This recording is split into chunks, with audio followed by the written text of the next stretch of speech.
afternoon and welcome to the NCC Newsroom at the Newhouse School of Public Communications. I'm Sam Chappelle. And I'm Spencer Pierce. You're watching Democracy in Action, a project produced by the journalism students at Syracuse University. This is the first of 6 live streams covering Election Day in Onondaga County. We have dozens of reporters at polling places in central New York covering the 2022 midterm races. Let's kick off with a look at what to do before you go to the polls. Our NCC News reporter Caitlin Parisi has more on what you can and can't wear under your coat when you go out to vote. It's an exciting time for Syracuse residents like Michael Gross with Election Day around the corner. It's our right, but it's also, as young Americans, as young individuals, we have the power to change change the country for the years to come. He joins everyone else in the county as voters get ready to cast their ballots. If you're a first-time voter, the Democratic Elections Commissioner says you need to prove who you say you are. There's several things that act as ID. Of course, your driver's license acts as ID. Your lease, a utility bill with your name on and address on it, acts as ID. First-time voters need to show proof of ID, but is that true for everyone who goes to the polls? You voted before in New York. All we need is your signature. We will compare it to your signature from that's on file.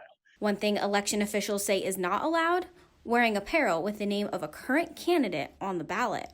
So if you wore a Trump shirt in, you could do that. He's not on the ballot this year, or Biden. But if you were to say bring in a Francis Knoll shirt or a Brandon Williams sticker, you'd be asked to cover that up before being allowed to vote. Caitlin, thank you. Polls are open until 9 p.m. across New York State tonight. And turning now towards a look at some of the races impacting central New Yorkers this election cycle, we'll start with the state legislature. New York's 48th district, where Democrat incumbent Rachel May goes toe-to-toe with Republican challenger Julie Abbott. Also running on the conservative line is Justin Coretti. The district represents parts of Onondaga, Cayuga, and Wayne counties, including the city of Syracuse. Also in the state Senate, the Democrat incumbent John Mannion is running for re-election against Republican challenger Rebecca Sheeroff. New York's 50th district represents parts of Onondaga County outside the city of Syracuse. Looking now at the races in the state assembly, where Republican incumbent John Lamondis is challenged by Democrat Bruce McBain. The assembly's 126th district represents parts of southern Onondaga and eastern Cayuga counties.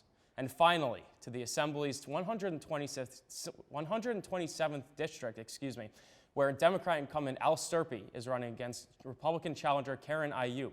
The district represents the towns of Clay, Cicero, Manlius, and Cazenovia. Sam, take it away. Thanks, Spencer. I wanted to give you all a look at our Democracy in Action website today. All of our coverage this election day will live right here. You can watch our live streams and cut-ins as they happen now and 2 p.m. through 10 p.m. every 2 hours. You can also click right here to see what's going on our Twitter. Click through our latest tweets. You can even hit view on Twitter and it will take us right through to the Newhouse DIA Twitter account, NCC News Online, Michael O'Connor, and our various journalists out in the field reporting. That'll have you updated all day long. So in between cut-ins, go ahead and check out the website, check out the Twitter as well. Let's get back to the website here, Democracy in Action. As we scroll down, every story that comes in from our reporters today will have us right here. You can read more, you can click through, you can watch the videos, you can listen to the audio and everything. We also have our interactive map for our reporting locations, where we're reporting from today, where different poll sites are, and all that information's right here. Out in Baldwinsville, where are we? The Baldwinsville Public Library. If you wanted to get there, if you wanted more information, you can click right through to Google Maps as well. As we continue to scroll by region, we have our stories. Right here is Caitlin's story that we just saw from Caitlin Parisi. We can read more, and we can watch that story, as well as read what she wrote about it from her reporting today. And it's segmented by area, so eastern suburbs, western suburbs, northern and southern. Wherever you live, if you're looking to focus up on your part of Syracuse, you can absolutely do that. We'll also go beyond CNY for some stories. We'll have some kids at the polls and some audio. And everything is also being able to be found in the article section that pulls down City of Syracuse, all the locations, more information about candidates, kids at the polls, and audio. All right, Sam. Well, while our website may be pretty easy to navigate, Even the poll workers are having a hard time getting to a new polling site in Onondaga County. The Panacci Family Chapel at Lemoyne College polling site's address, it's not popping up on GPS systems. Poll workers point to campus construction as part of the navigation issues. Head to our Democracy in Action website that Sam just showed you for more on this story.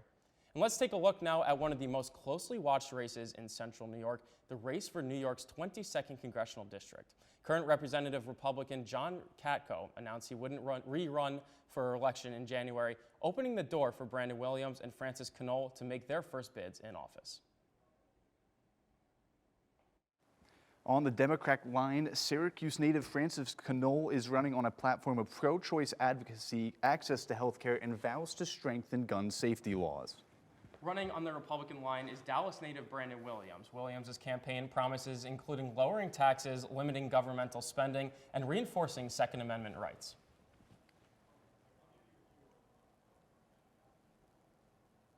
This year's election cycle has seen loads of campaign ads flooding CNY airwaves. Jake Morrell joins us now with more on voters' reactions to these campaign efforts. And I would say the ads are trying to stir up stuff, trying to bait people into having a negative reaction instead of thinking it all the way through. In the past month leading up to the 2022 midterms, campaign ads have ran rampant across the TV screens of central New Yorkers. But voters in Pompey today are saying that the ads don't affect them too much. Both sides just use them to smear the other candidate, so I don't put a whole lot of stock in them. I think that the claims are exaggerated, so I do my own research. According to the Federal Elections Commission, candidates in New York 22 have received almost $100,000 more in these midterms than in the last. This has allowed for more television advertising. There's just too many campaign ads, and it won't sway my vote. I really don't pay too much attention to them, to be honest with you. Some voters even say that the uptick in ads is encouraging them to get out and vote. It's disappointing and actually reinforces me to come out because the negative messaging that's coming from both parties is ridiculous. Despite all the arguing between the candidates, voters in Pompey today are hoping for people to come together. The American people, hey, we just want to get along and do what's best for our country. I'm glad people are coming out and voting. That's the takeaway that I have. The more the merrier. For NCC News, I'm Jake Morrell. Not least, New York's governor race will be decided between incumbent Democrat Kathy Hochul and Republican Lee Zeldin.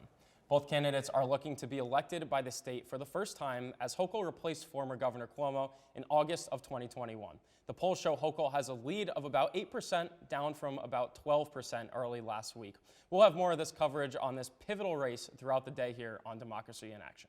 Throughout the day, NCC News will have reporters at polling sites across the county.